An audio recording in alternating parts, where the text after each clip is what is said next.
Today, in the True Boolean. Hoy, en el booleano truleano y con esta cara de Bob, el peruano, vamos a desvelar y vamos a proponer soluciones a 4 problemas que me propusieron el otro día en una entrevista de código para una posición de C++ Developer. Cabe destacar que pese a no haber sacado la máxima nota en estos problemas, sí que saqué la nota suficiente como para poder pasar a la siguiente fase de las entrevistas. Bien, voy a poner un poco el contexto de la entrevista. El entrevistador me estaba comentando un poco cómo era la empresa, qué es lo que hacían, qué perfil estaban buscando, qué necesitaban, cómo interactuaban todos los integrantes del equipo y además me preguntaba cómo era yo, qué retos tenía, qué me gustaba, etcétera, etcétera. Lo típico, una entrevista entre un programador y una persona de recursos humanos. ¿Cuál fue mi sorpresa? Mi sorpresa vino cuando este entrevistador de repente va y me suelta: bueno, Alejandro, ahora me gustaría preguntarte unas preguntas técnicas de las que no tengo ni idea, pero tengo aquí las soluciones anotadas. ¿Te importa? A lo que yo contesté: hostia, la verdad es que ahora mismo para nada me habías pillado en el contexto de programación, ni de tener que leer código, ni de tener que evaluar una salida de código, ni nada, pero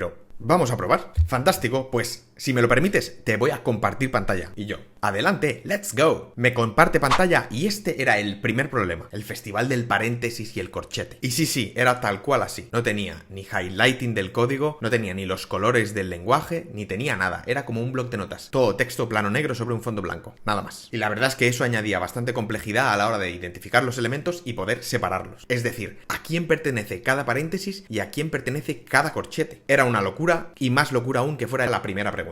Entonces, vosotros, ¿qué hubierais respondido? ¿Qué salida creéis que da este programa cuando lo ejecutas? Bueno, parece sencillo, ¿no? En principio lo único que hay es una función y se llama 2 veces en el main. Parece bastante fácil. Bueno, pues vamos a verla paso a paso porque hay un par de elementos ahí que nos pueden pillar con las bragas bajadas y que se nos constipe la cotorreta. Y vamos a ir simplificando, eliminando partes para ver qué hay de verdad en la estructura. Primero de todo, se está declarando una función que no devuelve nada y que está recibiendo como parámetro un entero. Fácil y sencillo. Ahora viene una de las cosas peculiares de este código y es que esta función recibe un parámetro por defecto. Es decir, cuando esta función se ejecute, si no le pasamos nada en la ejecución, ella tomará el valor de ese argumento como el valor por defecto. Es como si escribiésemos, por ejemplo, a igual a 10. Y es peculiar no porque tenga un argumento por defecto, sino porque el argumento por defecto toma como resultado la ejecución de una función.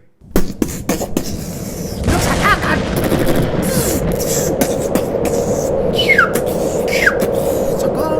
Las neuronas ahí batallando. Es decir, es como si tuviéramos una función declarada antes que nos devolviera un número y que estuviéramos dándole la ejecución de esta función al valor por defecto. Aunque sin embargo, en vez de utilizar una función como tal, está utilizando un lambda, también conocido como objeto llamable o callable o callable, callable, porque no es del todo una función, sino que se comporta como una función. Pero bueno, esto daría para otro vídeo. Entonces, es como si declaráramos un lambda, dentro del lambda estamos devolviendo un número y guardamos en otra variable la ejecución de este lambda. Es decir, guardamos en otra variable el retorno de la ejecución de esta función. Madre mía, esto parece un trabalengua. Bien, pues ya tenemos casi lo más difícil hecho. Entonces, ahora ya entendemos esta parte. Ahora vamos con el interior del lambda, que no está devolviendo un entero constante, sino que está devolviendo otra cosa. Para empezar, se declara una variable estática y se inicializa a 0. Esto quiere decir que se inicializa solo una vez en la primera llamada y su valor persiste en múltiples llamadas. Y finalmente retorna el valor de esta variable estática, es decir, lo que vale justo en ese momento, y posteriormente lo incrementa. Por eso es b más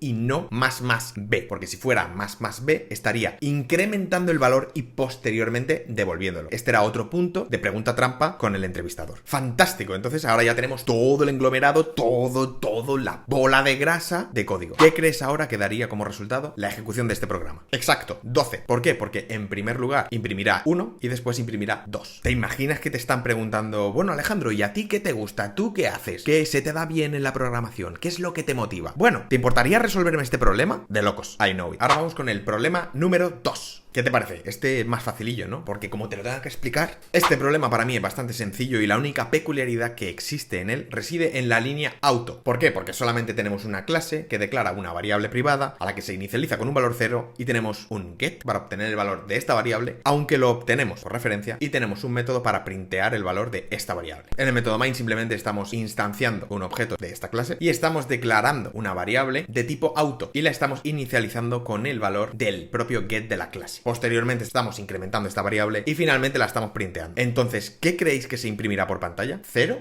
¿1? La peculiaridad, como os he dicho antes, está en la línea auto. ¿Por qué? Porque en este caso, ¿qué tenemos? Int referencia int, es decir, estamos haciendo una copia, estamos haciendo una referencia. ¿Por qué esta pregunta que os hago es importante? Es importante porque dependiendo de la respuesta que te des a ti mismo a esta pregunta, o estás haciendo una copia o estás haciendo una referencia. O me vas a decir que la respuesta es 0 o me vas a decir que la respuesta es 1. O me vas a dar la respuesta correcta o me vas a dar la respuesta incorrecta. Entonces, ¿qué estamos haciendo? ¿Una copia o una referencia? Si tenemos una referencia, estaremos incrementando el valor de la variable dentro del propio objeto de la clase. Cuando vayamos a printear esta variable, tendrá el valor incrementado en 1. Pero si en vez de una referencia es una copia, estaremos simplemente incrementando el valor de la variable que hemos inicializado en main, que nada absolutamente tendrá que ver con lo que estemos imprimiendo por pantalla. Entonces, ¿copia o referencia? Exacto, tenemos una copia. ¿Por qué? Porque cuando se deduce el tipo mediante la keyword auto, está perdiendo la referencia por el camino y se está convirtiendo en una copia. Es decir, es como si escribiésemos esto. Si lo que realmente queremos es mantener la referencia, deberemos añadir el ampersand justo después de auto. De esta manera, con esta parte del código, sí que cambiaría el resultado. También podemos hacerlo más complicado utilizando decltype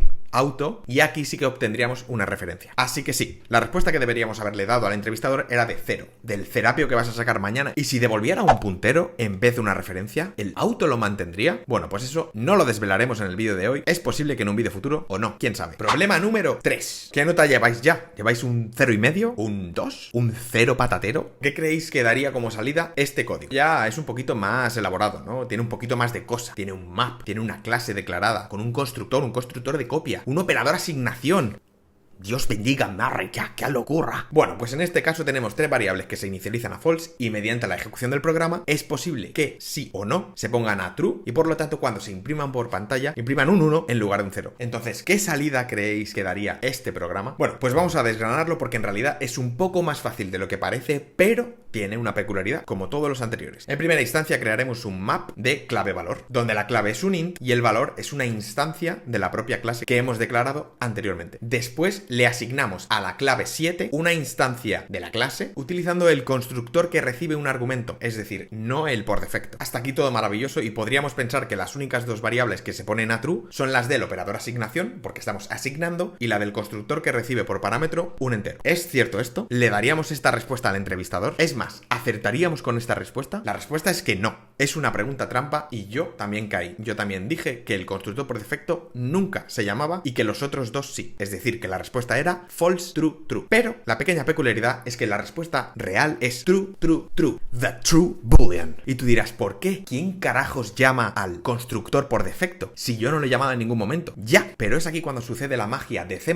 y todo el triquilingu de cosas que pasan fuera de la vista de tus ojos. Sinceramente, si me la hubieras preguntado a mí, la respuesta a esta pregunta para mí hubiera sido un extra y no tanto un juicio de valor hacia tu persona como que no la hubieras sabido. ¿Por qué? Porque la respuesta reside en cómo está implementado interiormente la clase map. Es decir, cuando nosotros accedemos a esa clave en concreto mediante el operador corchete, si esta clave no está insertada anteriormente, previamente a acceder a ella, lo que hace internamente C++ por defecto es crear una instancia de este objeto para dicha clave y por tanto está llamando al constructor por defecto si la clave no existe. En nuestro caso, nadie anteriormente había insertado la clave a la que estamos accediendo vía corchetes. Entonces lo que hace C++ es crea un objeto llamando al constructor por defecto y posteriormente le asigna, mediante el operador asignación, la creación del otro objeto. Y así es como tenemos true, true, true, the true boolean. Más concretamente, esta es la implementación que tiene la clase map internamente. Y esto es lo que dice CPP Reference al respecto en el punto 3. Te está insertando un objeto cuando no exista una clave igual a este valor. ¡Fantástico! Problema 4. Y este, que son dos líneas machacadas, ¿qué me decís? ¿Qué solución da por pantalla?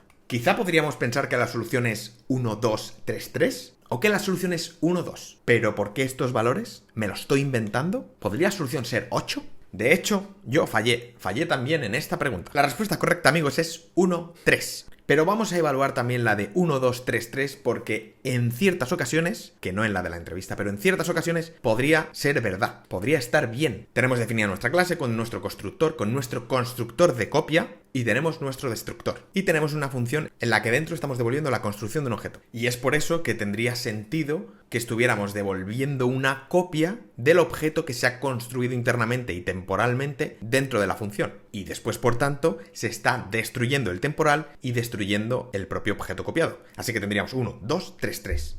¿Pero por qué no pasa esto? ¿Por qué es 1, 3 la solución de verdad? Esto es debido a una optimización que hace el compilador y que de la que podemos no tener ni IDEA, que se encarga de evitar copias innecesarias sobre los objetos temporales, como por ejemplo en este caso. Estamos evitando una copia totalmente innecesaria del objeto. Eso el compilador lo ve, lo sabe y lo optimiza. Y esto se llama, o tiene la nomenclatura de RVO, Return Value Optimization, y es una optimización que se ha hecho muy presente y casi garantizada desde C++17. Yo desconocía que existía esto, sinceramente, ni la terminología, ni el mecanismo, ni nada. Pero estaba mal en mi entrevista porque a mí me dijeron explícitamente que la versión era C++20, y en C++20, en este código en concreto, está garantizado que no se va a hacer una copia. Y es por eso que la respuesta era 1.3 y en mi caso estuvo mal, porque además yo dije 1.2.3. O sea, ya ni siquiera la copia se borró, a lo loco. Y esto sería todo en el vídeo de hoy. Es posible que haga más entrevistas porque es algo que me gusta bastante para saber dónde meter el huevo y para enriquecerme de conocimientos. Así que nos vemos en el próximo vídeo. So, tomorrow in the True Boolean.